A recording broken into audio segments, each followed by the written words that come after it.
जनाजे की बात आई तो अभी चंद रोज़ पहले बात आई थी कि अगर किसी आदमी को बग़ैर जनाजा पढ़े दफन कर दिया गया तो उसका क्या हुक्म है।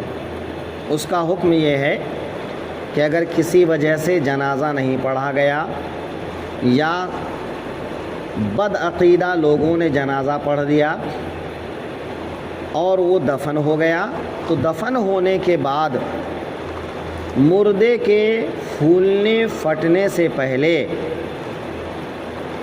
उसकी कब्र पर खड़ा होकर, यानी कब्र के पास, कब्र पर मतलब कब्र के पास, वरना किसी आदमी के कब्र पे खड़ा होना जायज़ नहीं है।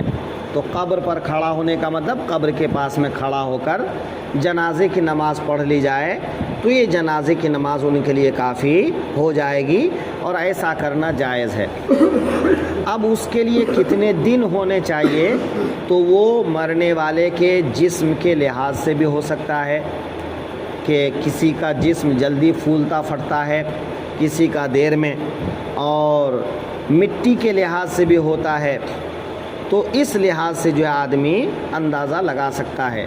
लिहाजा बग़ैर जनाजा पढ़े अगर किसी को दफन कर दिया गया तो इतने कम दिनों के अंदर अंदर अगर कोई पढ़ना चाहे तो पढ़ सकता है। लेकिन अगर ज़्यादा दिन हो गया या पता ही नहीं चला तो ऐसे आदमी की जनाजे की नमाज़ नहीं पढ़ी जा सकती है, वो नमाज माफ़ हो जाती है। नहीं पढ़ने का क्या मतलब कि अब ऐसे आदमी के लिए जनाजा माफ़ हो जाता है कि अल्लाह ताला गफूर रहीम है। उन जनाजा क्या है, मैयत के हक़ में एक दुआ, अब वो दुआ नहीं पढ़ी जा सकी, उनके लिए वो दुआ नहीं की जा सकी। हाँ, चूँकि उसमें बहुत सी चीज़ें ऐसी भी हैं जो नमाज में भी हैं, तो नमाज में बहुत सी चीज़ें होने की वजह से या बहुत सी शराइत ऐसी हैं जो शराइत के नमाज में भी हैं, उनको नमाज जनाजा भी कहते हैं।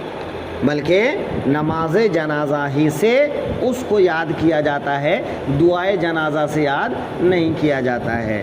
लिहाजा जनाजे की नमाज उस आदमी के लिए माफ़ हो जाती है। भाई कोई आदमी किधर मरखप गया, पता ही नहीं चला कि वो कहाँ है, लाश ही नहीं मिली, तो ऐसे आदमी के लिए जनाजा कैसे पढ़ेंगे। हाँ, अगर सर की तरफ आधा और पैर की तरफ आधे से ज़्यादा जिस्म किसी का मिलता है तो उस पर जनाजे की नमाज़ पढ़ी जाएगी। उससे कम मिलता है तो फिर जनाजे की नमाज़ नहीं पढ़ी जाएगी और गायबाना जनाजे की नमाज़ भी नहीं पढ़ी जाएगी।